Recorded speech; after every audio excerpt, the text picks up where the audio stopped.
네, 안녕하세요. 학교에 계신 이한입니다. 자, 오늘은 여러분 우리가 안내한 대로 현대 문학, 그렇죠? 현대 문학의 이제 분석하는 그런 시간이 되겠습니다. 그다음에 현대 문학에서 여러분 우리가 현대시, 현대 소설 이렇게 이제 분석이 이제 되겠죠. 자, 오늘도 마찬가지로 우리가 첫 시간이기 때문에 우리가 금요일 날 우리 강의가 어떻게 진행되는지를 조금 안내를 하겠습니다. 자, 여러분이 이제 우리가 금요일 날은 우리가 이제 연간 강의 계획대로 작품 분석 이제 강좌가 되겠습니다. 그렇죠? 작품 분석. 저번 1, 2월 달에는 우리가 고전 문학을 이제 필수 작품을 좀 분석을 해 봤습니다. 이제 이번 시간부터 이제 우리가 3, 4월 달에는 현대 문학을 작품을 이제 분석을 하도록 하겠습니다. 그래 현대 문학을 이제 우리가 분석하는데 전부 이제 8주로 진행이 되겠죠. 그래서 우리 교재를 보면 여러분 작품의 분석이 있습니다. 또 그다음에 학습 노트를 줘서 이제 여러분한테 그 학습 노트가 여러분 어때요? 바로 이제 어떤 작품을 할 건지 선생님이 적어 놨습니다. 그렇죠. 물론 이제 그것은 진행하는 과정에 조금은 변경은 좀 있습니다. 알겠죠? 작품을 그대로 하지 않고 그다음 출제 상황에 따라서 이제 우리는 작품을 조금 다르게 좀 선정하도록 하겠습니다. 자, 우리가 여러분 첫 시간에는 이제 우리가 전체적인 안내를 조금 하고 그다음에 이제 우리가 어때요? 바로 4주 동안에는 바로 현대시를 진행합니다. 자, 오늘은 이제 우리가 여러분 보면은 어때요? 바로 1900년도부터 1930년대에 걸쳐서 우리가 이제 수업을 진행할 겁니다. 그러니까 1900년대는 우리가 잘 알다시피 뭐가 됩니까? 개화기가 되겠죠. 그죠? 개화기. 그다음에 이제 우리 문학사를 이제 우리가 알고 있으니까 현대 문학사. 그다음 1910년대라는 것은 이제 우리가 신체시, 즉 우리가 어떤 신체시라든지 현대시가, 근대시가, 현대시가 이제 형성되는 시기입니다. 그죠? 형성되는 시기. 그다음에 1920년대는 우리가 현대시가 확립이 되는 시기다. 이렇게 배웠습니다. 그다음에 이제 우리가 1930년대만 문해 시대다, 문해지 시대다 이렇게 되겠죠. 그래서 다양한 이제 문해 활동이 전개됩니다. 물론 여기까지는 30년대까지 전체는 다 우리 하기는 조금은 어려울 겁니다. 오늘. 그다음에 이제 40년대는 이제 우리가 문학이 암흑기니까 몇 편이 없죠. 그렇잖아요. 그다음에 40 해방 이후에 이제 우리 되면서 60년대까지 가면은 이제 전후 문학이 될 겁니다. 전후시가 되겠죠. 그죠? 즉 후기 모더니즘. 즉 우리가 말하는 30년대 이라면은 전기 우리가 모더니즘 시가 되는 거고 그렇잖아요. 우리가 60년대, 50년대 가면 후기 모더니즘이 시가 되는 겁니다. 물론 이제 60년대 오면은 이제 대표적인 우리가 참여시가 이제 생기게 되죠. 그죠? 그래서 그런 시의 특징을 우리가 보게 됩니다. 그다음에 70년대, 80년대 시는 대부분의 모더니즘 시가 되는데 이때도 마찬가지로 이제 산업화가 이제 이때는 대표적으로 세 가지 갈래가 가게 됩니다. 우리가 말은 전통시가 있고 그렇죠? 그다음에 이제 우리가 순수시, 모더니즘 시가 있고 그다음 참여시가 이제 있게 됩니다. 그런 형태로 간다 그랬죠. 그다음에 이제 우리가 말하는 거 1920년대나 오거나 이때면은 이제 다양한 시 형태가 나타납니다. 그렇죠. 우리가 잘 아는 바로 뭐야? 이제 구체시라든지 그렇잖아. 해체시라든지 생태시, 페미니즘 시 이런 거. 그다음 다문화시 이런 것들이 다양하게 우리가 이제 형성이 되죠. 그러니까 일반적으로 우리는 여러분 뭐다? 문학사적인 흐름을 조금 먼저 기억을 하면 됩니다. 물론 이제 이 작품 책에도 갈래로는 간단하게 앞쪽에 뭐가 있다? 바로 말하는 거에 문학사적인 설명이 되어 있습니다. 이 이제 해설서 책에도 그래서 되어 있고 그 다음에 바로 말하는 거에 선생님이 이제 일부러 요 책에 이제 붙여놓은 거는 작가론을 조금씩 붙여놨습니다. 알겠죠? 그 작품의 앞에다가 작가의 그 시적 특성을 좀 붙여놨다 이 말. 그러니까 이제 총론에서는 이제 없는 그런 작가론이 조금 붙어 있습니다. 그런 것들을 이제 참고하면은 우리가 여러분 작품의 경량을 파악하는데 아주 쉽다는 거죠. 그럼 요와 똑같이 이제 소설도 우리가 똑같이 진행이 될 겁니다. 4주 동안. 소설은 이제 우리가 작품을 보면은 원문이 조금 실려 있는 것도 있고 그렇지 않은 것도 있습니다. 그래서 이제 원문은 바로 어떻습니까? 지문은 바로 프린트를 좀 주겠습니다. 우리 소설하고 고전 소설처럼 프린트를 제공하고 그 다음에 전체적인 원문은 선생님이 카페에 올려놓을 테니까 참고를 하기 바랍니다. 그렇게 이제 진행이 되고 그 다음에 교재 주 교재는 이제 이제 현대시는 바로 우리가 뭐예요? 두 개가 됩니다. 현대시하고 현대시 작품집을 이제 우리가 하게 됩니다. 그렇죠? 작품집이 우리가 있죠. 현대시 해설집은 이제 이것이 이제 됩니다. 그렇죠? 그럼 이 책은 우리가 앞쪽에 여기 보면은 이제 갈래론 지식이 붙어 있습니다. 그러니까 우리가 바로 공약법에 있는 갈래론 지식이 여기 붙어 있으니까 같이 참고하면 됩니다. 그다음에 또 우리가 각 많은 게 시기별로 앞에 보면은 뭐가 돼 있다? 바로 이제 뭐예요? 이제 실제적으로 어때요? 바로 이제 문학 사적인 갈래가 또 이 앞에 이렇게 붙어 있습니다. 사적인 지식이 그렇죠? 연도별로 사적. 그러니까 이제 갈래론 지식이 제일 앞에 있고 그다음에 이제 문해 사조적인 지식이 단원별로 이 책에 또 상세히 돼 있으니까 이제 참고하면 됩니다. 그러니까 이 책을 이제 그러니까 뭐 공약법이라든지 총론을 안 가져왔더라도 이 책에 있으니까 그렇잖아요. 참고해서 항상 확인을 하면서 좀 봅니다. 확인을 하면서 보고 요거는 이제 작품 해설집이 됩니다. 작품 해설집이 되고 그다음에 이제 우리가 바로 뭐 이 책이 바로 이제 작품집이 되겠죠. 그죠? 이 작품집. 이 작품집도 보면은 이제 우리가 여러분 잘 알다시피 그 이제 좀 예전의 작품보다는 좀 많이 수록되어 있습니다. 새롭게.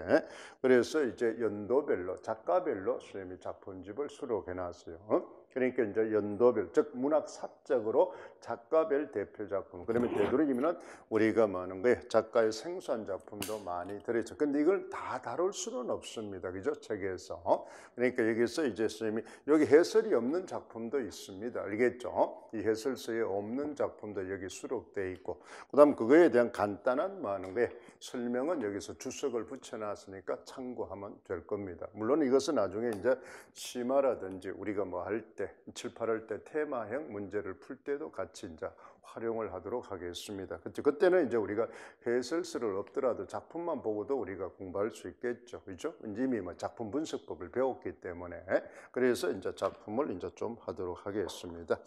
그다음에 이제 여러분이 이제 가지고 있는 바로 뭐가 있습니까? 이제 이 작품 노트, 분석 노트가 있겠죠. 이 분석 노트를 이제 우리가 좀 잘 봐야 됩니다. 분석 노트는 이제 우리가 이제 앞에서 했던 것처럼 나중에 이제 하겠습니다만은 자, 이 작품 분석을 하는 거는 우리가 똑같습니다. 그렇잖아요. 고전 문학하고 똑같아요. 그러니까 제일 먼저 우리는 뭐를 가지고 있어야 됩니까? 작품을 딱 들어오면은 작품 제목을 먼저 이제 확인을 먼저 합니다. 작품 분석이니까 이제 기출하고 다르게 문제를 확인하는 게 아니고 작품 제목을 먼저 합니다. 그렇죠? 제목. 그러면 제목을 이제 먼저 확인하고 나면은 이제 뭘 한다? 역사적 갈래 지식을 이야기를 합니다. 이게 이제 우리가 말하는 많은 거에 갈래론과 바로 뭐가 됩니까? 문학사가 되겠죠. 문학사. 이 문학사와 갈래론 지식을 이제 우리는 바로 응용을 하는 겁니다. 그렇죠. 이게 이제 우리가 말하는 바로 어떻습니까? 맥락 중에서 무슨 맥락이 됩니까? 문학 사적 맥락과 사회 문화적 맥락이 되겠죠. 그러니까 맥락 수업으로 이제 간다. 문학은 대부분의 맥락 수업으로 간다. 이렇게 생각하면 됩니다. 맥락 수업 알겠죠? 그러니까 문학 사적 맥락과 그다음에 바로 뭐에 사회 문화적 맥락. 즉 우리가 사회 문화적 맥락이라 하는 이유는 문학은 문화 산물이기 때문에 그렇습니다. 그렇잖아요. 그래서 이제 이걸 알아두고 그다음에 이제 우리가 바로 이 구조적 분석이라는 게 이제 우리가 섬세하게 읽기가 됩니다. 그렇죠? 우리가 여러분 성취 요소를 배울 때 섬세한 읽기로 이제 바탕으로 우리가 다양한 맥락으로 작품을 이해한다. 이렇게 있죠. 그죠? 그러면 섬세한 읽기다. 이 말은 바로 뭘 이야기하느냐 하면은 어떻습니까? 바로 말하는 거예요. 분석이다. 이렇게 생각하면 됩니다. 분석. 작품을 분석한다. 그렇죠. 여러분들이. 그러면 이제 분석을 하려면 우리는 뭘 가지고 있어야 된다 그랬어요? 바로 이제 구성 요소를 가져야 된다 그랬죠. 구성 요소. 구성 요소. 그러니까 이제 이것이 구성 요소가 바로 여러분들이 이제 시에 많은 거예요. 갈래론을 배울 때 뭘 배웠어요? 시의 요소 배웠죠. 크게 보면은 이제 우리가 시 같으면 2대 요소, 그렇죠? 그다음에 3대 요소 이렇게 그걸 가지고는 사실은 뭐야 어렵습니다, 그렇죠? 그러니까 개별 요소를 기억을 해야 됩니다. 그게 바로 갈래론 지식입니다. 그거는 이제 우리가 1월 달에 총론할 때도 했고 그렇잖아요. 그다음에 이제 요 책에 제일 앞쪽에 붙어 있으니까 항상 이거는 뭐 하는 거예요? 앞에 지식을 보면서 해야 됩니다. 그러니까 우리가 작품에 이제 우리 이 작품 제목과 요걸 가지고 우리는 바로 요소를 이제 선정을 한다는 겁니다. 그렇잖아요. 요소를 선정한다. 만약에 한번 생각을 해보세요. 바로 뭐 하는 거예요? 신체시다 이러면은 바로 뭐 두 가지가 딱 나오겠죠. 그렇죠. 뭐가 나옵니까? 주제하고 바로 뭐 하는 거예요? 형식이 될 거다 이 말입니다. 형식. 왜 그랬으면 가독이 문학이니까 그렇잖아요. 그다음에 개화기 신체니까 개화기 시대니까 주제가 나올 거다 이 말. 주제. 그랬잖아. 주제가 등장할 거고 그다음에 바로 많은 게 과도기 형태니까 문학 사적 맥락에서 나오는 바로 어떻습니까? 형식이 정형성도 있고 그다음에 바로 뭐에 자유시의 형태도 지닐 거다 이렇게 되겠죠, 그죠? 그런 것들이 이제 출제가 된다는 겁니다. 그러니까 이제 우리는 요걸 보고 이제 우리는 작품하고 이 두 가지를 보고는 이제 우리는 뭐야 구성 요소를 선정합니다. 이게 바로 일종의 뭐가 되나 우리가 이제 독서라든지 우리가 장본에서 배울 때 주요 특질 평가가 되는 겁니다. 그죠? 주요 특질. 그러니까 이제 여러 요소 중에서 다 나오는 게 아니, 시험은 다 나오는 게 아니니까 그렇죠. 작품의 전체 요소가 나오는 게 아니고 그 작품 중에서 우리가 꼭 알고 싶은 거 그렇잖아요. 그것이 이제 출제가 된다. 그래서 그게 바로 항상 한 작품을 하더라도 중요도를 평정을 해야 됩니다. 중요도 그렇잖아요. 그러니까 전체 요소를 다 하면 너무 시간이 많이 걸리니까 또 한편 또 그걸 다 할 필요가 없죠. 또 그런 요소를 다 가지는 것도 아니고 심하다 그걸 다 가지는 건 아닙니다. 알겠죠? 그러니까 이제 그것이 중요하지 않은 요소는 필요가 없으니까 그중에 제일 중요한 요소만 우리가 잡아 나가도록 합니다. 그다음에 이제 우리는 뭘 해야 됩니까? 이제 요것만 하면은 이제 우리는 단답형 문제 작품 한 개밖에 안 됩니다. 그죠? 그러면 요거는 이제 아까 말했던 뭐가 됩니까? 문학 사적 맥락과 사회 문화적 맥락이 됩니다. 그러면 작품을 다양하게 감상할 수 없으니까 그다음에 이제 우리는 무슨 맥락이 갑니까? 바로 상호 텍스트 맥락이 갑니다. 그렇죠? 상호 텍스트 맥락은 이 작품하고 다른 공통점과 뭐한다?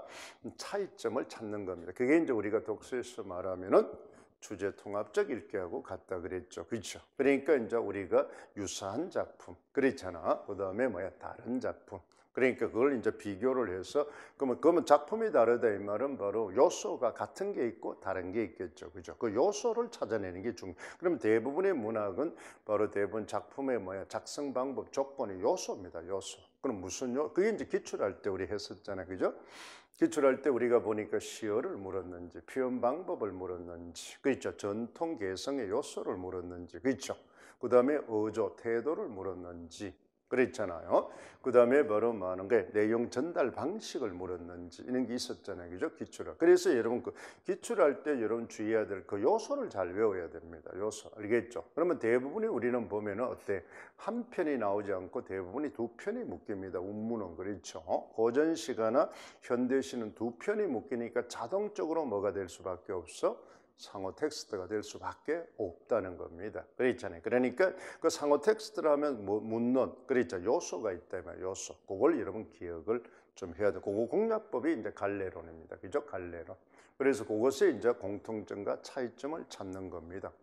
그 중에서 여러분 조금 집중적으로 해둬야 될 제일 어려운 게 뭐냐면은 태도입니다. 어조. 알겠죠? 태도, 어조. 그러니까 여러분 이제 우리가 여러 갈래론에도 보면 있고 이제 공략법에도 태도, 어조. 여러분 잠깐 한번 우리 여러분 해설 이제 이 책의 두꺼운 거 전체 안 가져오니까 두꺼운 책을 한번 보세요. 저 앞쪽에 갈래론 지식에서 여러분 많은 게 어조를 잠깐 한번 보세요. 그렇죠? 태도. 이걸 이제 우리는 보면 됩니다. 그렇잖아. 거기 보니까 우리가 58쪽에 여러분 있고 그다음에 59쪽에 돼 있고 그다음에 여러분 바로 뭐다? 바로 61쪽에 이렇게 돼 있죠. 그죠?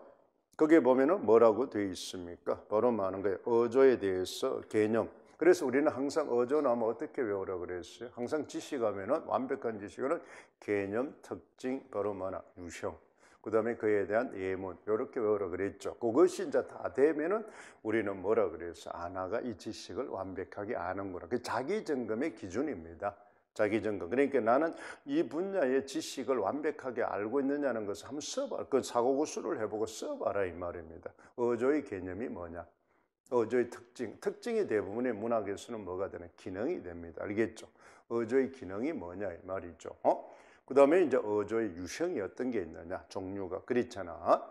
그 다음에 이제 우리는 바로 그 유형별 예문이 뭐냐 이 말이죠. 그걸 이제 우리가 보는 겁니다. 그래서 이제 그러면 이제 우리가 어조라는 것은 태도니까 바로 뭐가 됩니까?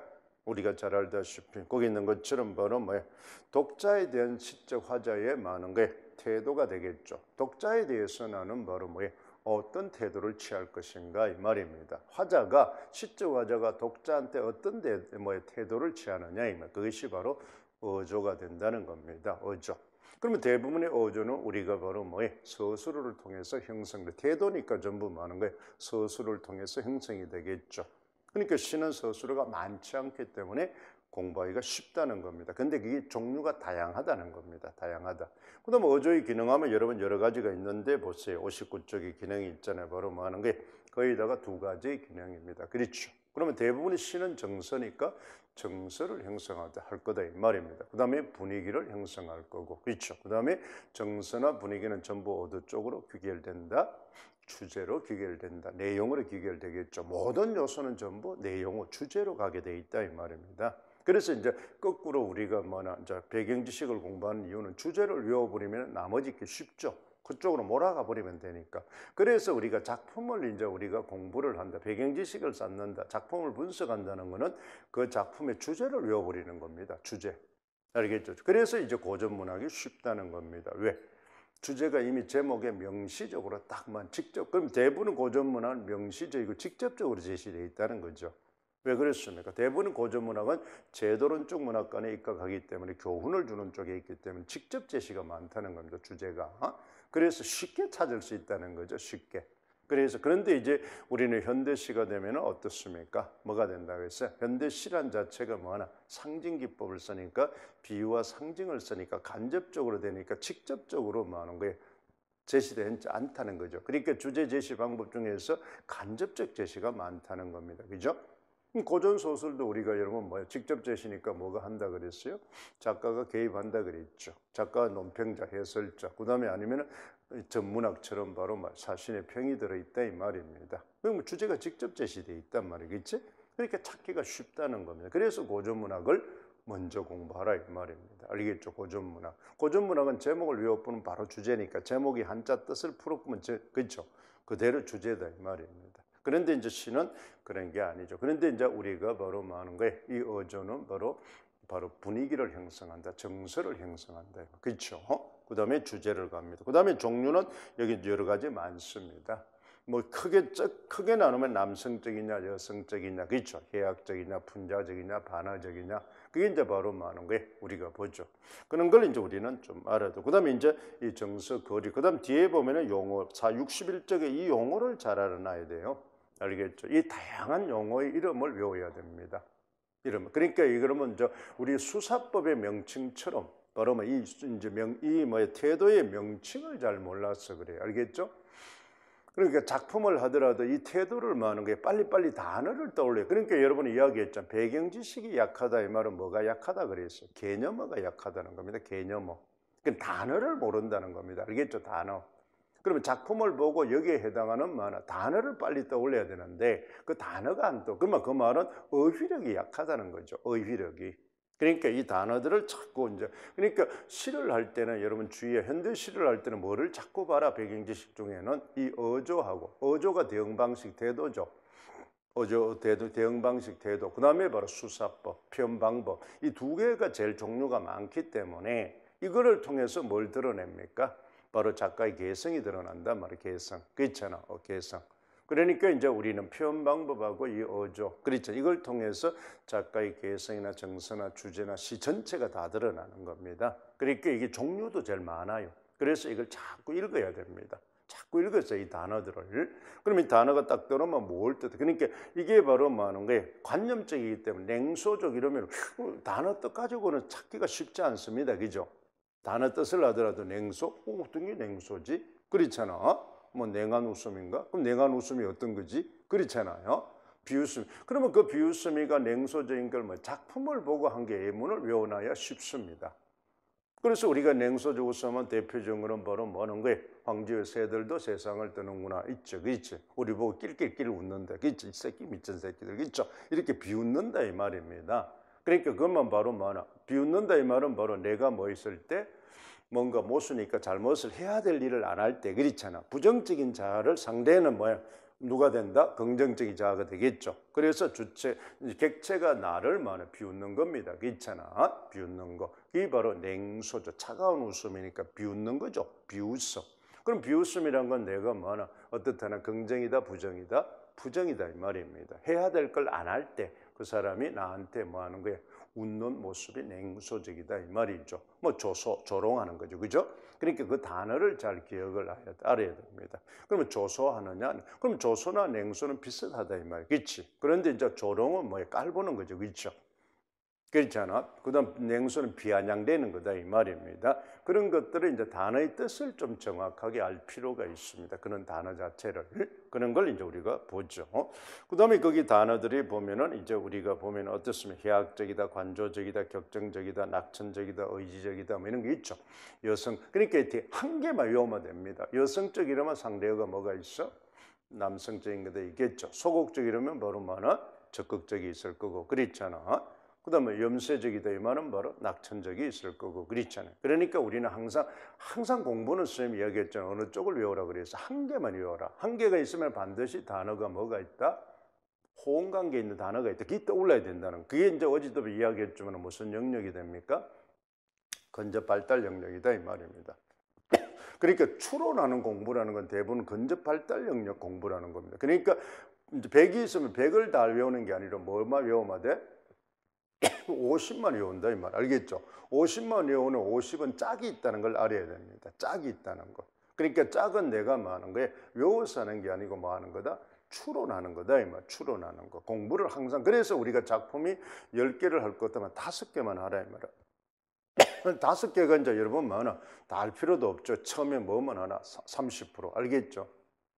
10개 중에 30%만 하란 말이야. 그것만 해가지고 어떻습니까? 그걸 완벽하게 암기할 정도로 하라. 모두 그거는 뭐 하는 거예요? 시험에 관계없이 어떻게 하라? 바로 뭐 시의 모든 요소로 분석할 수 있도록. 알겠죠? 시험에 관계없이 바로 뭐 시 자체가 가지고 있는 모든 뭐 요소로 다 분석할. 그러니까 내적인 요소든 외적인 요소든 완벽하게 분석할 수 있도록 그 작가의 걸 하나를 하라. 그러면은 나머지 뭐 하는 거예요? 그걸 3편만 나머지 작품은 다 할 수 있습니다. 그렇죠. 그걸 추론은 그게 전부 무슨 공부다? 우리가 어제 했던 바로 근접 발달 영역이다. 근접 발달 그게 무슨 뭐예요? 교육 이론이니까 교수법이야. 맥락 중심의 교수법이잖아요. 그죠? 맥락을 고려하라 이 말이에요. 맥락은 우리가 이야기했잖아요. 그렇잖아요. 바로 개인의 인식의 능력도 중요하지만 사회 문화적 맥락 그렇잖아. 그 상황 맥락을 가지고 그때그때 많아.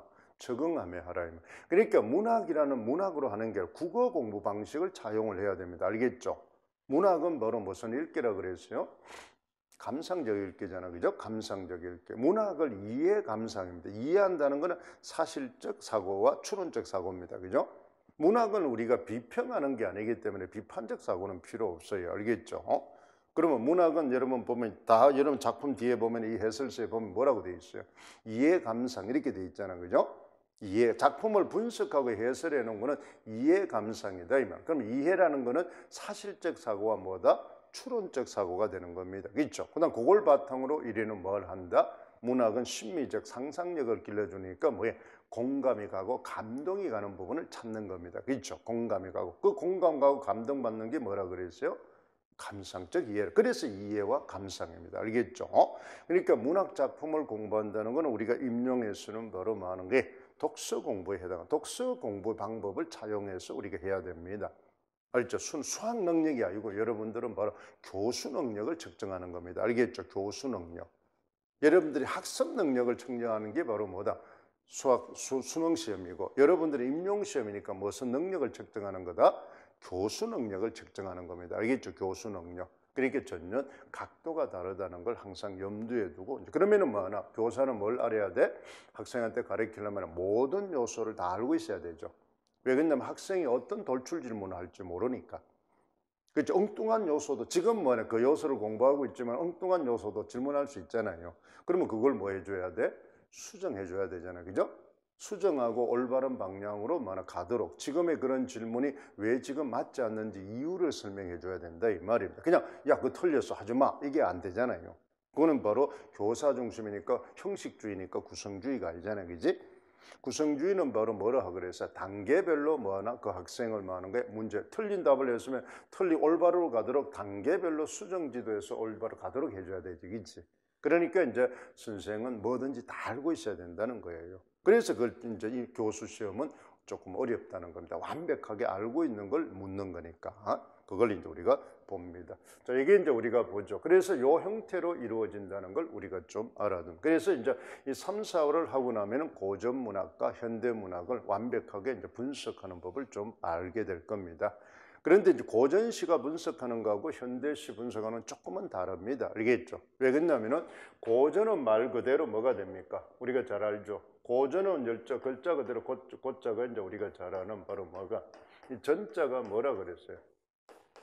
이 전자가 바로 법전자입니다. 알겠죠? 법전자. 법이다 이 말입니다. 법이다 이 말은 바로 뭐 하나? 법, 틀을 가지고 있다 이 말, 틀. 그러니까 고전은 이미 바로 불변의 틀을 가지고 있다. 고유한 틀을 가지고. 그래서 고전은 형식, 틀만 외워버리면 뭐야? 주제가 저절로 나와버린다는 겁니다.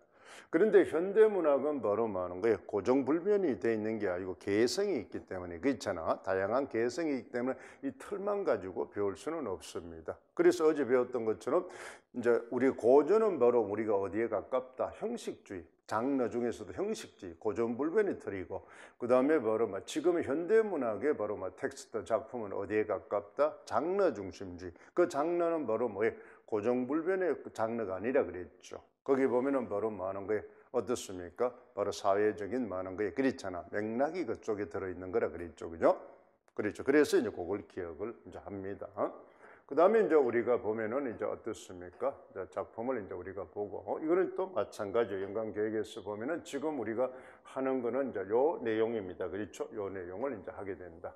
그래서 요걸 가지고 요걸 응용한다. 이 말, 일을 일단 배웠으니까.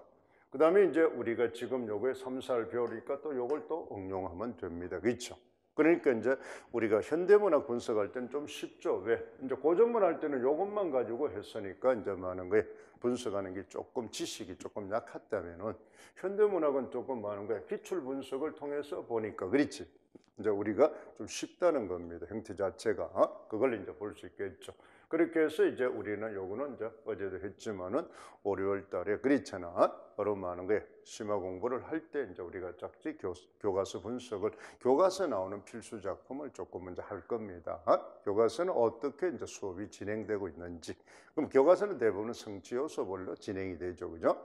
그런 것이 이제 그 성취 요소를 구현하기 위해서 어떤 작품을 끌어와서 어떤 활동을 전개를 했는지를 우리가 보게 될 겁니다. 그걸 이제 우리가 보죠. 그다음에 이제 이런 형태로 우려지니까 지금 이제 우리가 하는 공부는 3, 4월 달에 되겠습니다. 그렇죠? 3, 4월 달에. 그래서 이제 우리가 여기서 아까 말했듯이 이제 수요일 날에는 우리가 여러분 이 수요일 날에는 아까처럼 이제 교과서에는 우리가 문법을 합니다. 그래서 이제 이거는 특강 형태로 이제 인강으로 진행이 될 겁니다. 그렇잖아. 별도로 이제 이 직강에서 개설은 되지는 않겠죠. 그죠? 수요일 날 우리가 문법을 하니까 쌤이 이제 별도로 이제 그거는 보고 뭐 주말에 어떤 하든지 안 하든지 그렇잖아. 날짜를 만약에 하면은 아니면 스튜디오에서 찍든지 그거는 쌤이 조금 그때 봐서 하도록 하겠습니다. 그런 걸 이제 우리가 볼 수 있겠죠. 그 다음에 이제 우리가 이제 이 형태는 이제 우리가 되고, 그 다음에 이제 우리가 여러분 이제 형태가 이제 갑니다. 나머지 거는 뭐 똑같은 이제 안내했던 거 똑같은 거고, 그 다음에 여러분이 꼭 이제 알아둬야 될 게 뭡니까? 이 분석표를 잘 기억을 해야 됩니다. 그렇죠? 일단은 뭘 외워놔야 돼? 이 분석하려면은 바로 자, 우리가 작품이 여기 있단 말이에요. 작품이. 그렇잖아. 이 작품이 있으면은 이제 작품명을 이제 우리는 봅니다. 이 작품명을. 그렇죠? 작품명하고 그 다음에 작가를 적는다. 이 말입니다. 그렇죠? 그러면 이제 우리가 작가적 지식을 가지고 있어야 됩니다. 그렇잖아요. 작가적 지식. 그 다음에 작품명을 들으면은 바로 이걸 이제 우리는 요소를 외워놔야 됩니다. 분석을 한다는 거는 요소를 외워놔야 되겠죠. 그죠? 우리가 뭐 하는 거예요? 텍스트를 분석한 다음에 그런 요소를 기억하라 그랬잖아요. 그죠? 요소를 외우고, 이거 요소를 외우고 있어야 됩니다. 이 요소가 바로 뭐가 됩니까? 전부 다. 요거는 이제 우리가 잘 아는 맥락이니까 아까 말했던 이 작품의 외적 요소죠. 외적 요소. 이거는 이 작품의 내적 요소가 되는 겁니다. 내적 요소. 그럼 이 내적 요소가 바로 뭐가 되는 거예요? 갈래론이 되는 겁니다. 그렇죠? 현대시 갈래론. 그게 이제 우리가 이 앞쪽에 붙어 있던 이 내용들입니다. 그렇잖아. 공략법이 이제 여기 공략법이죠. 쉽게 말하면 작품 분석한다는 거는 이 내적 요소를 우리는 기억해야 돼. 이거는 외우고 있어야 됩니다. 이거에 대해 이거는 달달달 외워야 돼요. 이게 이제 아까 말했던 뭐다? 개념, 특징, 그치, 유형, 그 다음에 예문, 이걸 외워야 됩니다. 그러니까 주로 이제 이 기능을 묻는단 말이에요, 이 기능. 그랬잖아요. 기능을 묻게 되어 있습니다. 그래서 이걸 이제 우리는 그러면 이 각각의 이 요소들의 기능이 주제를 형성하는데, 즉 시는 이제 정서겠죠, 그죠? 주제가 정서잖아요. 정서를 그러면 정서문화 서정문학이니까 정서다. 주제가 정서입니다. 기쁨, 기다림, 뭐의 의지, 그렇잖아. 이런 게 전부 뭐하다 정서잖아요, 정서. 그렇죠. 그럼 뭐 하는 거예요? 뭐 여기 만약에 여러분 생각을 해보세요. 뭐 어떻습니까? 만약 이제 해외계 소년이 나온다, 신철씨가 나온다. 이거는 바로 뭐 하는 거예요? 신문물에 대한 뭐 하는 거예요? 동경이죠, 의지. 이거지 신문물이만 주제가 아니단 말입니다. 그렇죠? 서구 문명이 주제가 아니다 이 말입니다. 그럼 서구 문명을 뭐 하고 싶은? 그렇죠. 받아들이고 싶은 소망, 의지 이거죠. 그럼 시는 전부 주제가 정서입니다. 정서, 서정문학이니까. 알겠죠? 서정. 그래서 이제 우리는 바로 이별의 정한. 이것도 뭐 보세요. 이별의 정한. 이러면 이별의 한. 한이 정서잖아요. 이별이 주제가 아니다 이 말입니다. 그렇죠? 이별이. 그러면 여러분 생각 우리가 어떻습니까? 뭐 작년에 나왔던 우리가 광야 같은 거 보면 어떻습니까? 그렇죠. 광복에 대한 의지. 광복이 아니다 이 말 주제가. 광복에 대한 의지죠. 휴생 의지. 그러니까 우리는 항상 시는 바로 많은 게 정서. 정서는 전부 관념어잖아. 관념어. 그지? 한자잖아. 한자. 추상어다 이 말. 정서는 보이지 않으니까 추상어다 이 말이야. 그래서 그것을 알아야 됩니다. 행태 자체가. 그래서 문학은 전부 뭐야? 심미적 기능이기 때문에 대부분 뭐다? 그렇죠. 심미적인 감정을 충족시키는 거다 이 말. 심리적 감정을. 그래서 주제가 전부 다 어떻습니까? 문명 비판. 비판도 바로 뭐예요? 태도잖아. 심리잖아. 심리. 비판적 태도, 비판적 사고. 그렇잖아요. 그러니까 그런 걸 우리는 기억을 좀 해야 됩니다. 그러니까 명칭을 놓치면 안 돼. 서정갈래니까 정서, 정서. 알겠죠? 정서. 그러니까 그 사람의 화자의 바로 감정이다, 감정. 그러니까 시를 잘하려면, 문학을 잘하려면 감수성을 기르는 거니까 바로 뭐예요? 정서를 바로 순화시켜 주는 겁니다. 그죠? 감성을 뭐예요? 풍부하게 만들어준다 이 말이야. 감각적인 감성을. 지성이 아니고 감성입니다. 알겠죠? 그 다음에 또 뭐가 된다? 문학은 뭐 하는 거예요? 내가 체험하지 않는 간접 체험을 하는 거니까. 그렇지? 다른 사람이 했던 행위, 문제를 해결했던 뭐 하는 거예요? 상상력을 배우는 겁니다. 문제 해결 능력을 배우는 거예요. 문학도 전부 문제 해결 능력을 배우는 겁니다. 그렇잖아요. 직접 내가 문제 해결하면 좋은데 나는 뭐 그런 다양한 경험을 못 해봤으니까 작품 속에 나와 있는 다른 사람의 경험을 통해서 내가 뭘 한다? 그렇죠. 간접 체험을 통해서 바로 문제 해결 방법을 배우는 겁니다. 문제 해결 방법. 그러니까 우리가 독서든 작문이든 화법이든 전부 특성이 뭐라 그랬어요? 문제 해결 행위라 그랬죠. 그러니까 이제 우리가 구성주의가 되면서 모든 많은 거예요. 국어 공부는 전부 뭘 하기 위해서 배우는 거다? 문제 해결하기 위해서 배우는 겁니다. 알겠죠? 문제. 그러니까 문학은 다른 사람의 삶이 나타나 있단 말이야. 다른 사람의 삶. 그러니까 그 다른 사람의 삶의 모습을 통해서 내가 뭐 하는 거예요? 내가 닥칠 삶의 모습을 향한 걸 그걸 차용을 해서 뭐 한다? 해결한다 이 말. 그게 바로 문학입니다. 그렇게 하면은 문제도 해결되고 뭐하나 내가 뭐하나 심리적으로 불안하고 슬픈 이런 감정도 뭐가 된다? 해소된다 이 말입니다. 해소. 그러니까 그게 바로 심미적 상상력 교육이다 이 말입니다. 그래서 우리 본질할 때 배웠죠. 문학은 무슨 교육이다? 바로 뭐하는 거예요? 감수성 교육이고 상상력 교육이다 배웠죠. 그 감수성이 바로 뭐예요? 심미적 기능입니다. 심미적 기능. 그랬잖아요. 그러면 심리만 하는 게 아니고 이제 우리가 문학을 작품을 하면 이해하게 되니까 인지적 기능도 있고 그렇죠. 그다음 또 다른 사람의 삶을 통해 깨달음도 얻으니까 윤리적 기능도 있다 이 말입니다. 그렇죠. 그러니까 이제 예전에는 뭐 하는 거예요? 이제 고전 문학에서는 윤리적 기능을 절대시 여겼는데 교훈을 주는 걸 절대시 여겼는데 지금은 바로 심리적 기능을 절대시 여긴다. 그게 바로 현대 문학이에요. 현대 문학은 심미성을 강조합니다. 그래서 이제 문학을 잡고 하면은 감수성이 있죠. 감각이 어떤 감성이 길러진다. 감성. 그럼 감성을 많이 가지면 이제 행복해진다는 거죠. 감성이 풍부하니까 다양한 감각을 가지고 있으니까 그게 바로 이제 그래서 그 중에서도 바로 뭐 하는 게 그 감성 중에서도 이제 우리는 보면은 시는 주관적 감성입니다. 알겠죠? 시는 바로 세계의 자아니까 주관적이죠. 주관적 감성이 된다 이 말입니다. 그 다음에 이제 소설은 세계와 자아의 갈등이니까 거의 주관성보다는 사실성이니까 객관성을 부여한다는 겁니다. 객관성. 그러니까 이제 시는 주관적 사건에 초점을 두는 거고, 그렇죠? 주관적이니까 개인적 사건에 초점을 두는 거고, 소설은 바로 하는 거예요. 사실상 허구에 초점을 두니까 바로 객관적 사건에 초점을 두는 겁니다. 객관화시킨다. 객관화. 그러면 이제 우리가 둘 다 이제 주관이든 객관이든 감동을 주는 거는 같겠죠. 그죠? 그래서 그 주관은 바로 그 사람하고 뭐가 되니까 감정이입을 시키니까 일체를 시켜서 감동을 얻는 거고. 그렇죠. 그 다음에 바로 뭐 하는 거예요. 그러니까 시는 우리가 판소리를 치면은 바로 몰입이 되는 겁니다. 그 사람하고 하나가 돼가지고 감동을 얻는 거고, 소설은 객관이니까 거리두기를 통해서 바로 감동을 얻는 겁니다. 알겠죠? 이제 쭉 비춰보면은, 그렇죠? 그럴 수 있구나. 그치? 이렇게 이제, 그런 현상이구나. 이렇게 해서 느껴서 보는 겁니다. 그러니까 이제 갈래의 성격을 잘 기억을 해야 돼요. 그걸 이제 우리가 보면 됩니다. 자, 이 요소를 잘 기억을 해두세요. 이거는 이제 우리가, 그러면 요것만 이제 우리가 다르죠. 시는 바로 요 요소를 가지고 있다. 여기 갈래론 지식입니다. 그 다음에 이제 소설은 바로 보면 어떻습니까? 바로 뭐가 된다? 똑같죠. 소설은 이제 우리가 요 요소는 똑같습니다. 그렇죠? 요 요소는 같은데 이제 뭐만 다릅니까?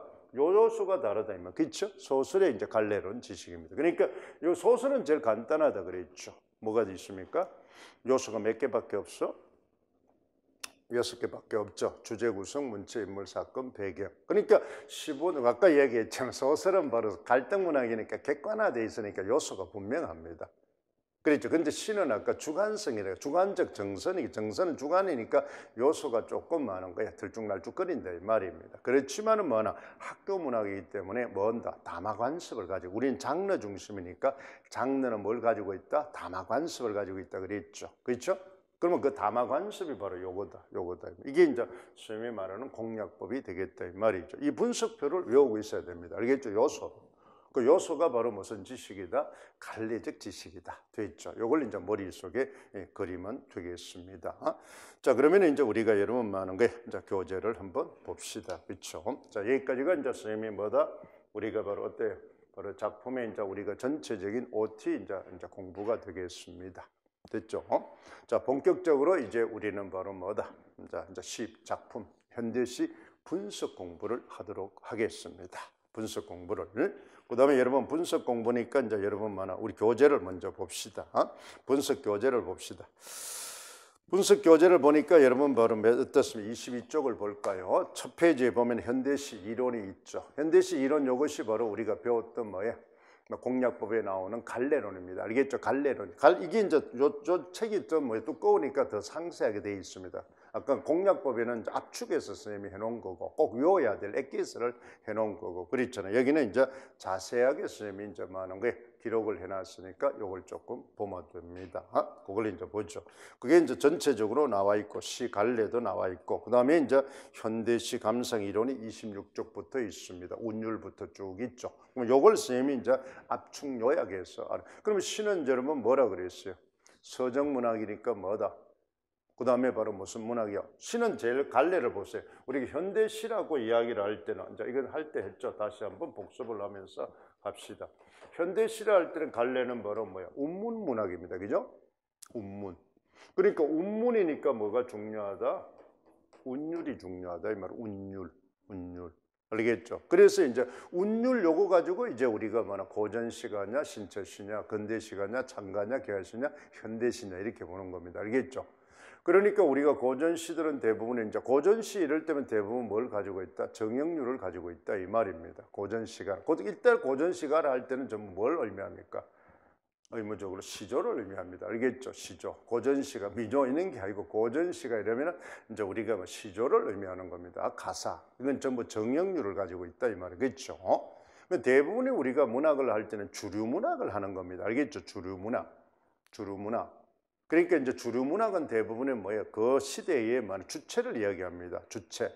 그 주체가 대부분 조선조는 주체가 누구야? 양반이죠. 사대부니까 사대부 문학이 주류문학이 되는 겁니다. 알겠죠? 그러니까 그러면 평민들은 주류냐? 그거는 그게 아니라 역사적인 대부분의 문학 갈래사를 배울 때는 주류문학을 배우는 겁니다. 알겠죠? 주류문학. 그러니까 이제 고전시가 이러면 정형시 이러면 바로 시조와 가사를 이야기하는 겁니다. 괜찮은 형태. 우리 사설시조나 작가나 이런 거는 민요나 이런 걸 이야기하는 게 아니고 그렇잖아요. 그래서 그 다음에 이제 우리가 개화가사나 창가나 신철시나 자유시 이렇게 간단 말이에요. 그러니까 지금 현대니까 전부 자유시죠, 그죠? 그다음에 이걸 이제 우리가 물을 때 보세요. 고전시가 정형시, 개화가사, 창가, 그다음에 많은 거에 그랬잖아. 뭘 할 때 자유시 이럴 때는 바로 뭐야? 분류 기준이 뭐가 됩니까? 형식이 되죠. 형식. 그다음에 개화가사, 창가 이렇게 해서 신체시 이러면은 바로 아까처럼 뭐예요? 사회문화적 맥락을 고려한 장르가 되는 거죠. 그죠? 사회문화적 맥락을 고려한 장르가 됩니다. 근데 개화가사라는 건 그때밖에 없죠. 지금 안 쓰잖아요. 그지? 그럼 그 당시 시대만 쓰는 그 장르 이름이 됩니다. 창가도 마찬가지예요. 그죠? 신체시도 마찬가지고 1900년대만 쓰던 바로 많은 게 그 있잖아. 갈래 이름이 바로 뭐예요? 신체시대면 지금은 안 쓴다. 지금은 없어져 버렸다 이 말입니다. 그게 이제 우리가 말하는 이제 뭐야? 장르 중심의 바로 뭐나 교육이론, 교수학습이 되는 겁니다. 그 장르는 고정불변의 장르를 이야기하는 게 아니고 사회문화적 뭐야? 고려한 장르를 하라 이 말이죠. 그렇죠? 그러니까 이제 하위 개념이 되겠죠. 그걸 기억합니다. 그러면 그 다음에 이제 우리는 바로 많은 거 무슨 문학이 현대시는 많은 거예요? 서정문학이 됩니다. 그죠? 서정문학. 서정문학이니까 제일 중요한 게 많은 거예요? 정서가 된다 이 말입니다. 정서. 그래서 우리는 여러분 바로 많은 거예요. 우리는 뭘 알아야 돼? 바로 신화하면 이 두 개를 완벽하게 기억을 해야 됩니다. 이 두 개. 그러니까 운율 파악하는 거하고 정서 파악하는 게 시가 기본이다. 그러니까 우리는 시를 딱 읽으면 묻지도 않으면 무조건 이 두 개를 먼저 파악하란 말이에요. 그렇죠? 조건이 있든 없든 이 두 개를 파악할 줄 알아야 됩니다. 그러면 이렇게 해서 이제 어느 쪽으로 갑니까? 이 전부 다 이거는 주제, 내용 쪽으로 간다. 알겠죠? 이 정서가 내나 바로 뭐나 주제이기도 합니다. 그렇죠? 이런 것들. 그러니까 시는 이 두 개를 파악하는 공부를 합니다. 두 개. 알겠죠? 그래서 이 두 개를 파악하기 위해서 이게 이제 뭐가 되나? 형식이 되고 이게 바로 뭐야? 내용이 되겠죠. 그죠? 내용. 그 다음에 이제 형식과 내용이 있으니까 자 보세요. 이게 바로 많은 게 형식이 되고 이게 내용이 되니까 그 다음에 이제 우리가 하나 붙어 있는 거 뭐를 외우면 되나? 형식 내용이 있으니까 이제 표현을 외우면 됩니다. 그렇죠? 표현. 그래서 표현 방법을 외우는 겁니다. 그렇죠? 그러면 이제 이 형식과 내용은 이제 뭐야? 형식과 표현은 전부 내용으로 가기에는 유기적으로 짜여 있으니까, 그지? 그래서 시는 바로 뭐야? 정서를 드러내기 위해서 공부하는 겁니다. 정서. 그래서 그 정서를 알기 위해서는 바로 뭐야? 이걸 찾는다 이 말입니다. 그럼 누구의 정서야? 누구의 정서야? 시적 화자의 정서다 이 말이에요. 시는 전부 다 고백문학이니까, 그렇지? 자기의 정서를 찾는 겁니다. 시, 알겠죠? 자기의 정서, 시적 화자의 정서를 찾는 겁니다. 그걸 다른 말로 이제 우리는 서정적 자 이렇게 이야기를 하는 거죠, 그지? 그렇죠? 자기의 정서를 찾는 겁니다. 그러면 시를 이제 공부할 때는 뭐 해야 되나? 자기 정서니까 뭐 해야 돼? 그 작가가 빙의가 돼야 됩니다. 작품 공부할 때, 알겠죠? 그러니까 그 작가가 지은 뭐야? 작가로 많은 빙의를 시키라 이 말. 내 그 처지가 같은 사람. 그러니까 일종의 뭐를 잘해야 돼? 시를 공부 잘하면은 역할학습을 잘해야 됩니다. 역할학습. 알겠죠? 그 시대 그 사람으로 자기가 생각을 해. 역할을 바꿔야 돼요. 알겠죠? 자기가 그 사람. 이별시를 하면 자기가 이별한 상황으로 이제 하는 겁니다. 그러니까 일종의 무슨 역할을 이제 배우 역할을 잘해야 됩니다. 배우 역할. 그런데 이게 관객 역할로 가니까 자꾸 틀리는 겁니다. 시를 공부할 때. 그러니까 소설은 관객 역할을 하면 됩니다. 왜? 거리두기니까. 본질이 거리두기니까. 그지? 그래서 소설은 보면은 뭐 하는 거예요? 주관적 해석이 잘 없어요. 그렇죠? 그런데 시는 뭐 하는 거예요? 어떻습니까? 자꾸 이제 어떻습니까? 뭐 해야 돼? 물화일체가 돼요. 즉 쉽게 말하면 감정이입이 돼야 되는데, 그렇죠? 역할을 들어가야 되는데 소설처럼 거리두기를 하니까 이 사람 따로 이 사람 따로 내 따로 이 지인 작가 따로 해석을 하니까 따로 노는 겁니다. 그래서 여러분이 뭐 하는 거 틀리는 거예요. 그랬잖아. 왜 그러냐면 이 사람 입장을 이야기하라는 건데, 그렇지? 그 주인공의 정서를 쓰라는데 자기 정서를 쓰니까 따로 논단 말이야. 그러니까 이해가 안 가죠, 그죠? 나 이렇게 느꼈는데 각자의 생각을 이야기하니까 틀려지는 겁니다. 그러니까 시 감상한다는 거는 바로 이 독자의 이야기를 하는 게 아니고 누구 이야기하라는 거야? 그렇잖아. 바로 뭐야? 누구 이야기? 시적 화자의 이야기를 하라는 겁니다. 그 다음 소설 같으면 누구 이야기? 서술자 이야기를 하라는 겁니다. 서술자 이야기. 그렇잖아요. 그러니까 많은 게 우리가 감상한다는 시라는 건 주관적 정서이기 때문에 그 사람하고 빙의가 돼야 돼. 그러면 이해가 빨리 갈 겁니다. 그러니까 그걸 먼저 그걸 하기 위해서 우리 뭐 합니까? 이걸 한단 말이야. 빙의를 들어가기 위해서는 몇 년도로 타임머신 타고 가요. 알겠죠? 가서 이제 많은 게 그 사람의 지위, 그 사람의 직급, 그 사람의 환경, 그 사람의 처지, 이게 뭐 자기를 쭉 바꿔요, 역할을. 그러니까 이제 분장을 해. 분장을. 그럼 그 분장을 딱 하고 나서 이제 그 시를 읽어보세요.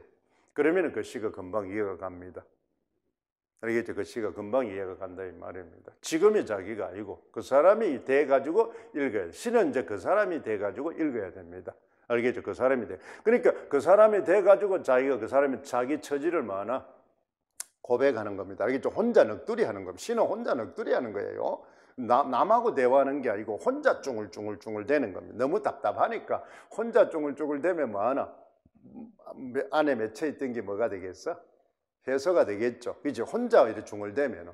그러니까 말 안 하면 이게 막 화병이 나니까, 그렇지? 그러니까 답답하니까 혼자 중얼대는 거다. 이렇게 생각하면 됩니다. 혼자 중얼대는 거. 그러면 이제 그것은 빙의가 돼서 혼자 중얼중얼 대보세요. 그러니까 시를 이제 그게 바로 뭐라 그랬어요? 시화화하라. 이야기처럼. 그렇잖아. 그래서 나 이렇고 이렇고 나 지금 이렇고 나 이렇고 이렇고 이렇게 해석하란 말이야. 그렇게 공부를 할 때. 그러면 시가 빨리 이해가 됩니다. 이게 자꾸 뭐 하는 습관을 들여라. 그 시인의 빙의되는 습관을 자꾸 들이라. 알겠죠? 그러니까 빙의가 되려면 이걸 먼저 알아야 됩니다. 그 시대로 타임머신 타고 가야 돼요. 그 다음 그 사람의 위치로 옷을 입고 그치 말투를 하고 그 사람 그러니까 배우가 되는 겁니다. 이게 배우.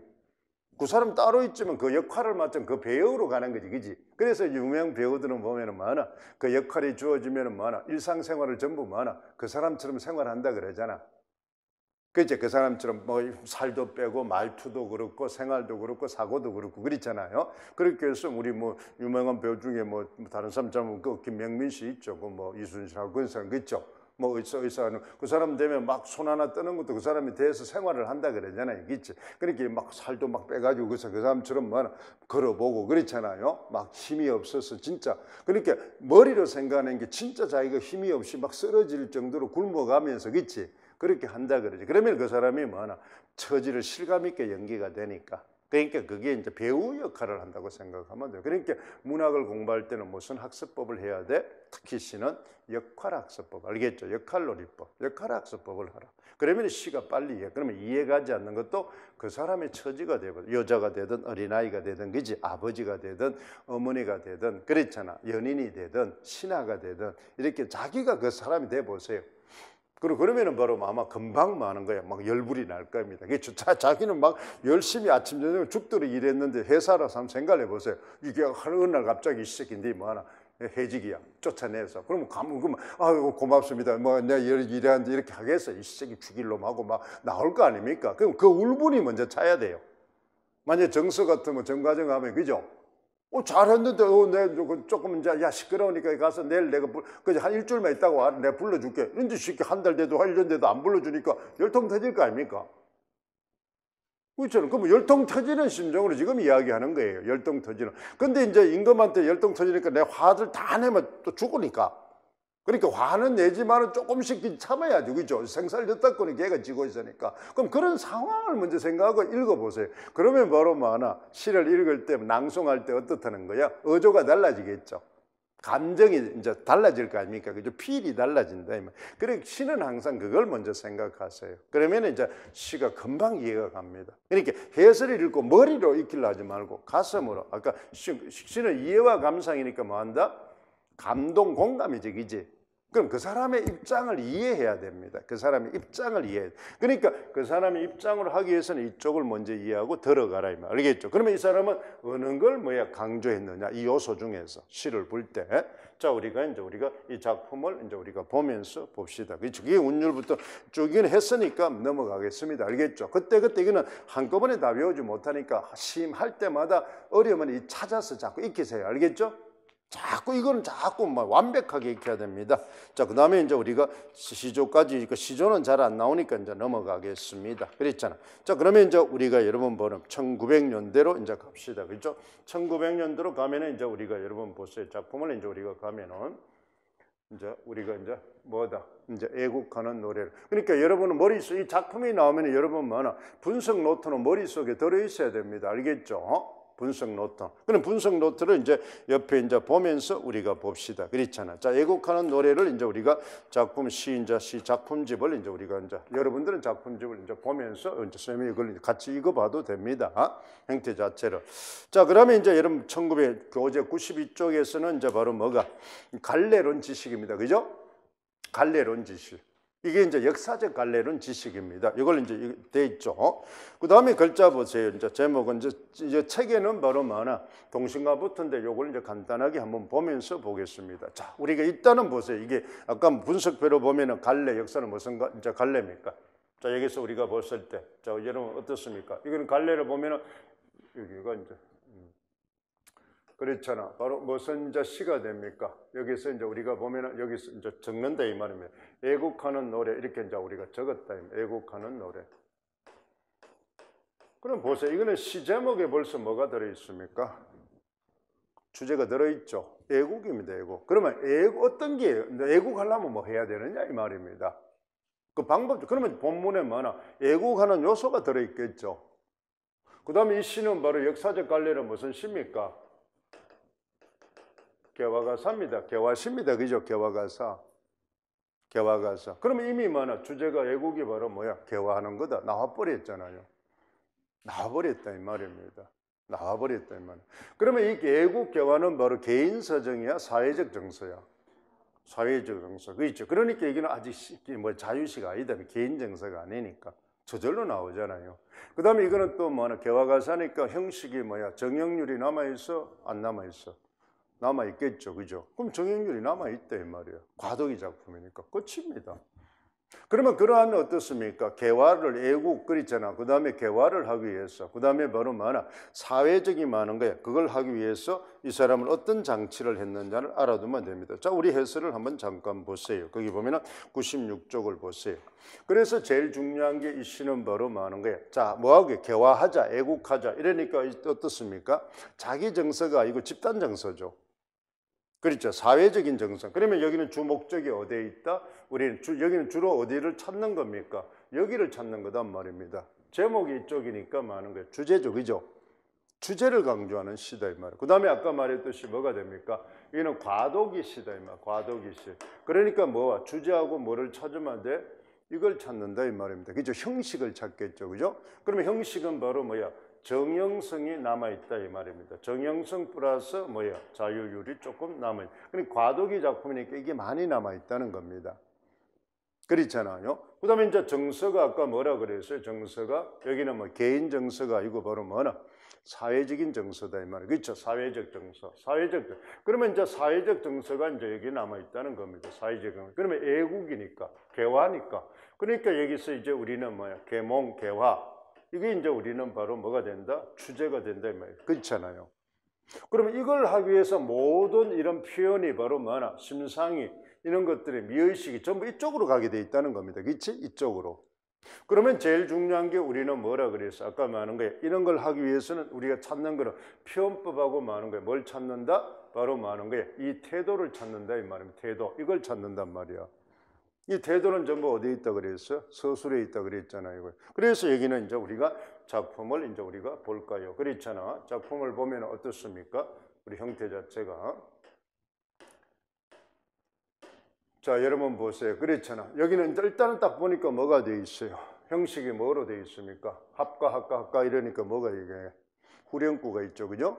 그러니까 여러 명이 불렀다는 거예요. 여러 명이 합동해서 불렀다. 그러니까 개인 정서가 아니고 사회 정서다. 그러면 사회 정서가 뭐다? 개화, 계몽이다. 개화가사니까. 그럼 쉽잖아요. 그러니까 뭐 갈래만 알아보면 답이 저절로 나옵니다. 그러면 이제 개화하기 위해서 뭐 하는 거예요? 뭘 했다? 이 사람 이제 시에서 어떻다는 거예요? 그러니까 함께 하니까 합가 이러니까 합가란 자체가 무슨 뜻이야? 함께 부른다 이 말 아닙니까? 일종의 민요로 치면 뭐가 되나? 후렴구죠, 후렴구. 함께 부르니까. 그러면 함께 부르고, 자, 그러면 떠올리면 됩니다. 민요에 뭐를 떠올리면 돼? 후렴구의 만화가 기능을 떠올리면 됩니다. 후렴구 기능 중에서 여러분 바로 여기는 뭐 하는 거예요? 자, 민요가 아니니까 여기는 뭐는 없어요. 뭐 여기는 이제 후렴구는 여기는 뭘 줍니까? 일단 리듬 주겠죠. 음악성을 주겠죠. 맞잖아요. 그 다음 분장 효과 맞죠? 후렴구니까. 그렇죠. 분장 효과 있잖아요.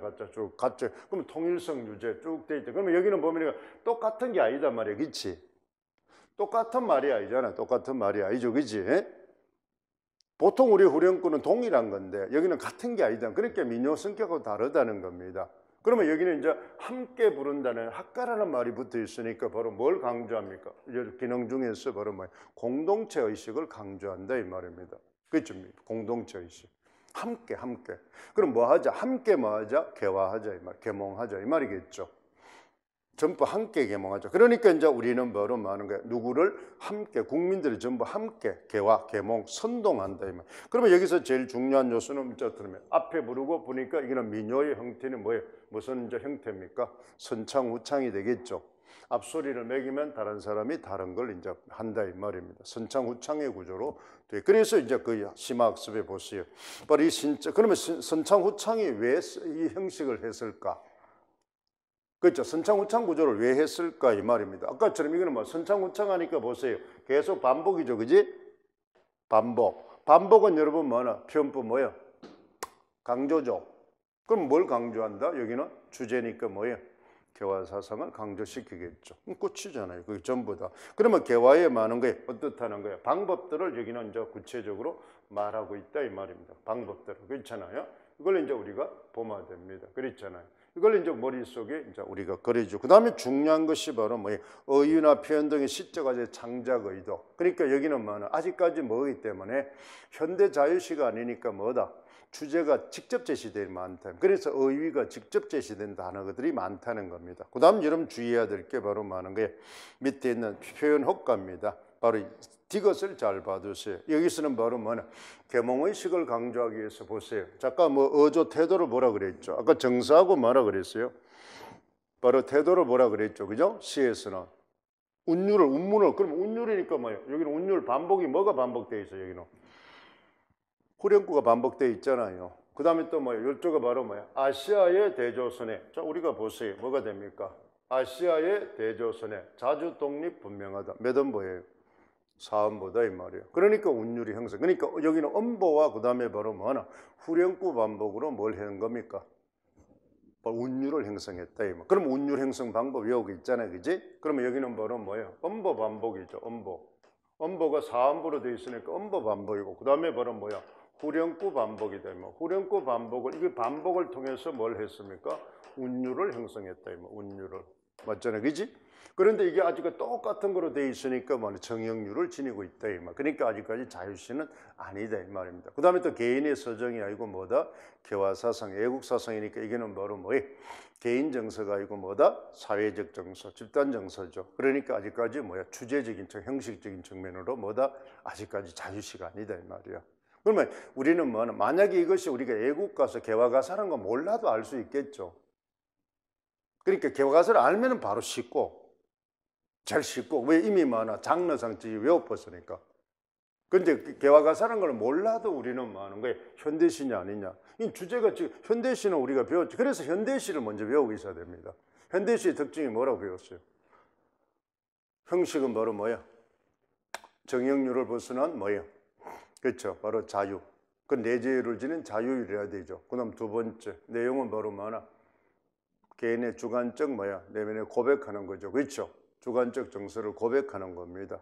그렇죠. 근대의식의 현대의식의 주관적 정서를 고백하는 거예요. 그 다음 세 번째 비유와 상징을 통한 뭐야? 감각하죠. 감각가. 그래서 형사. 그래서 비유와 상징. 그럼 비유 상징 이거는 바로 뭐야? 자주 독립을 직접 제시했잖아요. 이런 것이야. 그러니까 항상 현대시를 할 때는 현대시의 뭐야? 특징을 먼저 외워야 돼. 공략법 할 때 했죠, 우리가. 그죠? 그걸 먼저 외워놔야 됩니다. 그러면 현대시의 그런 특징은 전부 어디에서 온 거야? 상징주의에서 온 거죠. 그래서 상징성, 기법을 알아야 된다 이 말입니다. 상징성. 그래서 우리가 상징주의하고 현대시의 특징을 제일 먼저 알고 있어야 됩니다. 그래야 이제 나머지가 비교가 가능하다는 거예요. 그러니까 기준점을 바로 뭐 하는 거예요? 상징주의의 특성과 상징주의에서 뭐가 생긴 거야? 현대 자유시가 생겼단 말이에요. 그러니까 자유시의 특징을 알고 현대시는 자유서정시니까 그 자유서정시의 특징을 외우고 있어야 됩니다. 알겠죠? 자유서정시. 그러면 그 자유서정시는 전부 어디에서 온 거다? 상징주의의 성격에서 온 거다 이 말입니다. 그러니까 현대시를 공부하려면 상징주의와 자유서정시의 특징, 다마관습을 외우고 있어야 됩니다. 자유서정시의 다마관습을 외우래요. 그건 우리가 뭐 문학총론 할 때 했죠. 그래서 아까 뭐 형식, 내용, 표현 이걸 했단 말입니다. 그렇죠? 그걸 이제 외워둡니다. 그러니까 한번 보세요. 디귿 같은 걸 보세요. 그 다음에 2음보, 4음보, 2형, 1년 전부 똑같잖아요. 이렇게 분장체로 돼 있단 말이에요. 그지? 그 다음에 또 보세요. 단정적 어조 청료 보세요. 여기 보세요. 보세, 주세, 하세 그랬잖아. 뭐뭐 하세, 뭐뭐 하세, 뭐뭐 하세, 뭐뭐 하세, 하세 이게 뭐예요? 전부 다 뭐는 청류형이죠. 청류. 하자 이 말 아닙니까? 그죠? 하자 청류형. 그래서 우리는 뭘 외워놔야 돼? 문법 지식 중에서 뭘 외웠어요? 그러니까 여러분 문법은 하지 안 하지만 그 부분은 외웠어요. 알겠죠? 문법을 시를 하면은 문법책 오늘 가서 그지? 주말에 가서 뭐를 하세요? 문법 요소 중에 종결 표현이 있죠. 종결 표현. 그 종결 표현을 좀 읽어요. 알겠죠? 그걸 좀 외우세요. 종결 표현에는 뭐가 있어요? 평서형이 있고 의문형이 있고 감탄형이 있고 그렇죠. 청류형이 있고 명령형이 있잖아요. 그렇죠? 이 5개를 꼭 외우세요. 알겠죠? 이걸 잘해야 시의 어조를 잘합니다. 태도를 잘해요. 대응 방식을 잘한다 이 말입니다. 그래서 여러분 시에서 제일 많이 틀리는 게 이 태도 차이입니다. 알겠죠? 시적 화자의 태도 차이 비교하는 게 제일 많이 틀린다, 제일 어렵다 이 말이에요. 그래서 그는 그 근거가 되는 게 문법에 많은 거예요. 종결 표현입니다. 알겠죠? 종결 표현. 그러니까 청류형을 썼다는 거는 보세요. 누구한테 뭐 하는 거예요? 청류형은 나와 플러스 누구도. 청류형이 되려면 조건이 붙잖아. 바로 뭐예요? 복수형이 돼야 되죠. 복수. 나와 청자, 화자와 청자가 복수형이 돼야 된다. 그래서 뭐라 나한테는 뭐가 되나? 청룡이 되면 나한테는 다짐이 되고 청자한테는 뭐가 되나? 권유가 된다면 그건 이제 문법할 때 배웠잖아요. 기능을. 그게 이제 우리가 문법에서 우리가 화용론 할 때 배웠죠. 그렇죠? 형태죠. 양태할 때 배웠잖아요. 양태석, 양태상하 할 때 바로 자기한테는 다짐이고 남한테는 권유하는 거다. 그래서 반드시 뭐하나 우리 뭐 해야 돼? 복수형이 와야 된다. 그래서 계몽성이 되는 겁니다. 그래서 여러분 보세요. 뭐 하는 거예요? 이광수의 무정도 우리가 할 때도 배웠지만 뭐라 우리 이렇게 돼 있죠. 우리 이렇게 되면 대부분 뭐야? 계몽성으로 돼 있다면 청류형으로 돼 있다. 청류형이 전부 다 계몽이다 이 말이에요. 계몽. 그럼 명령형하고는 다르죠. 그죠? 명령은 반드시 뭐 하는 거야? 주어가 뭐가 돼야 된다고 배웠어요? 문법할 때. 2인칭 대명사를 너 이렇게 해야 되죠. 그래서 나가 빠져버리고 너 이 말이죠. 그럼 누구 중심이야? 청자 중심으로 돼 있다. 대상 중심의 말이 명령형이다 이 말이야. 그러니까 청자 대상이 바로 행동 변화를 요구시키는 겁니다. 그렇지? 행동 변화. 그런데 이제 청류형은 나와 화자와 청자가 동시에 변하는 거다. 그러면 청자한테는 권유가 되고 화자한테는 다짐이 되는 거는 내적 다짐. 그 말을 외워놔야 돼. 그러면 권유, 다짐 이게 정서잖아, 그지? 정서. 그럼 그걸 외워라 이 말입니다. 그러면 의문문인데 이제 진짜 뭐하나 의문문도 우리가 작년에 나왔던 것처럼 대답을 요구하는 게 있고 대답을 요구하지 않는 게 있죠. 그다음 감탄형 의문이 있고 그다음 뭐야 수사 의문문이 있다 이 말이 그 있잖아요. 명령의 의문문이 있고 그러면 수사 의문문이 우리 중요해. 그게 바로 서리법이잖아요, 그죠? 서리법이라는 건 수사 의문문을 쓴다는 겁니다. 그러니까 평서형으로 쓸 수 있는 것도 감탄형으로 쓸 수 있는 것도 뭐를 한다? 의문문으로 만들어가지고 강조한다 이 말입니다. 그 다음 평서형은 대부분 두 가지입니다. 그 있잖아. 우리가 뭐뭐 한다, 뭐뭐다는 바로 뭐에 객관적 태도를 나타낼 때 쓸 수 있지만은 뭐뭐 한다, 그렇다 이렇게 단정형이라고도 한다 이 말. 그렇지? 그러니까 평서형은 단정. 그래서 여기는 보세요. 뭐나 분명하다 이랬으니까 뭐야 이게는 단정형이다. 자주 독립 분명하다. 확실하게 딱 못을 박아버린다 이 말입니다. 이걸 이제 우리는 뭐예요? 단정적 표현이다 이 말. 이 말을 외우는 겁니다. 알겠지? 시를 외우고 단정적 표현이다. 단정형 종결합니다. 무슨 말이야? 하면 이 예문을 가지고 외워버리라. 단정은 딱 뭐나 다른 사람의 뭐를 의문이나 그렇잖아. 이런 걸 뭐 하는 거 딱 차단해버리는 겁니다. 이렇게 해 이 말은 바로 뭐예요? 우리가 명령형이죠. 그렇죠? 이거다 이 말입니다. 이게 정답이다. 이게 단정형입니다. 나 간다. 여기 그렇잖아요. 이게 단정형이다 이 말이에요. 다로 끝나는 두 가지잖아요. 평서형이 있고 단정형이 있다 이 말이겠죠. 단정형일 때는 뭐야? 확신에 참 많은 거. 자신의 소리가 단정이라 그러죠. 단정적 표현. 그랬잖아요. 그런 주로 이제 우리가 논설문이나 이럴 때는 바로 단정적 표현을 쓰잖아요. 왜? 주장이 명료해. 그래서 스님이 맺잖아. 논설문 할 때 답할 때 어때? 뭐뭐다. 왜냐하면 예를 들어 뭐뭐다가 바로 뭐예? 단정형이죠. 그죠? 이것이 답이다 이 말입니다. 그게 단정형이다. 그래서 주제를 명료하게 해야 된다 이 말. 자기의 생각을 명료하게 한다는 거는 단정형을 쓴다는 거. 그럼 끝이. 그러면 여기서는 뭘 알아둬야 돼? 이 어조, 청주행 의미를 왜 썼을까? 선우창을 왜 썼을까? 이게 형식상의 특징이잖아요. 그 다음에 또 알아둘 것은 뭐 하는 거예요? 97쪽에 그랬죠. 이거는 이제 뭡니까? 바로 여기는 두 가지죠. 뭐가? 전통 개성으로 나왔다 이 말입니다. 뭐가 돼? 뭘 개성했어요? 바로 여기는 뭘 개성했어요? 형식을 개성하고 내용을 바로 뭐하나? 창조적으로 개성했죠. 그러니까 긍정적 개성은 형식입니다. 맞죠? 바로 민요에 많은 거야. 선창, 후창, 그다음에 사음보 이런 것을 이제 개성을 했고, 그다음 뭐가 되나? 내용은 바로 많은 거예요. 민요, 고통 이런 게 아니죠, 그렇죠? 그러면 여기는 개화의식, 그렇죠? 문명 개화를 했으니까 내용을 바로 부정적 개성을 한 겁니다. 바꾼 거다 이 말입니다. 그러니까 창조적으로 개성하면 형식은 차용하면서 뭐는 내용을 바꿨다 이 말. 그게 바로 이 내용이 되잖아요. 그거는 여러분 어디에서 배웠어요? 기출할 때. 기출할 때 뭘 배웠어요? 어부사시 할 때 배웠죠. 그게 바로 같은 문제잖아요. 그죠? 거기서는 우리는 바로 뭐나 공감하고 바로 비판한 거는, 공감한 거는 바로 뭐예요? 우리는 바로 뭐 그때는 내용을 바로 뭐냐 공감을 했죠. 이거하고 반대잖아요. 그렇죠? 그래서 기출을 외운 거 같이 이제 바란 말이야. 그때는 이제 내용이 뭐야? 자연친화하는 내용을 그대로 개성한 거죠. 그지? 근데 뭐를 이제 바꾸었어요? 형식을 바꿨다면 후렴구가 없던 게 들어있잖아요. 그죠? 그 초장, 중장, 종장 사이에 바로 후렴구 형식을 바꿔. 근데 여기는 형식을 개성하고 뭐야? 내용을 바로 뭐야?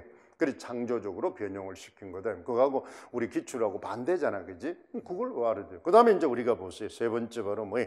조선 전기 악장 문학과 공통점입니다. 그러니까 시대적 배경, 그럼 같단 말이에요. 그럼 악장 문학은 뭐가 투영돼 있다? 악장 문학은 문학의 개인 정서보다는 뭐가 강해요? 악장이라면 뭐 주제가 뭐야? 송축이죠. 그럼 주제의식이 강하다. 목적의식이 강하다. 악장문학은 전부 뭐가 강해요? 교술성이 강하다. 이 말은 목적의식이 강하다. 송축. 그럼 이것도 뭐나? 악장문학의 바로 뭐 문학의 공통점 이래 나오면 뭐가 되나? 이것도 뭐가 강해? 개인의 서정보다는 뭐가 강해? 목적의식이 강하다 이 말은. 목적, 교술성이 강하다 이 말은. 계몽성이 강하다 이 말은. 그래서 이제 같은, 만약에 악장문학에 의해서 바로 뭐를 개성했느냐 이러면 바로 뭐가 되는 거예요? 목적의식, 내용이 같다 이 말은. 의도가 같다 이 말은. 창작의도. 창작 의도가 바로 많은 거예요. 거기는 송축의 목적이 있는 거고, 그렇죠. 개인의 정서보다는 송축의 목적이 있는 거고, 그랬잖아요. 임금의 만수무강, 국가의 무궁한 발전에 초점을 두고, 여기는 바로 뭐나, 그랬죠. 우리가 뭐예요? 봉건주의 사회에서 벗어나서 많은 게 근대화, 그랬잖아요. 이걸 이제 하자는데 목적이 있다. 그 이제 우리가 읽어보면 되겠죠. 그렇죠. 부국강병하고, 그럼 단어 여기는 쉽죠. 자주독립하자, 충군하자, 부국강병하자. 서세동점 막아보자. 그러면 이거는 좀 시대성 나오잖아. 그지? 서세동점이라는 거 우리 배웠었잖아. 바로 뭐가 되나? 그랬잖아. 서구들이 열강들이 우리 뭐 이권을 침탈하니까. 그렇죠? 조선을. 그 다음에 바로 뭘 또 배우자? 세계학식 배우자. 이제 있죠. 그 다음에 뭐 하자? 높이 달아서. 8개 국계니까 태극기죠. 그죠? 8개니까. 태극기를 높이 들여서 막 6대주에 횡행하자. 뭐 하는 거야? 6대주가. 6대주, 5대주, 6대양 있죠? 그러니까 이제 전 세계주의 6대주는 그렇지. 그러니까 뭐야? 대한민국의 국기를 뭐하자? 바로 뭐 전 세계에 좀 날려보자 이 말이죠. 국위 선양이 되잖아 이런 말을 그렇지. 그러니까 이게는 바로 주제의식이 분명하다 이 말을. 이런 걸 이제 우리가 보면 돼. 요거는 이제 우리가 처음 이제 뭐 하는 거예요? 이제 예비적으로 한번 보여준 거고 본격적으로 이제 뭐는 다음 시간부터 뭘 하겠다? 동시간부터 보겠습니다. 알겠죠? 자, 수고했습니다.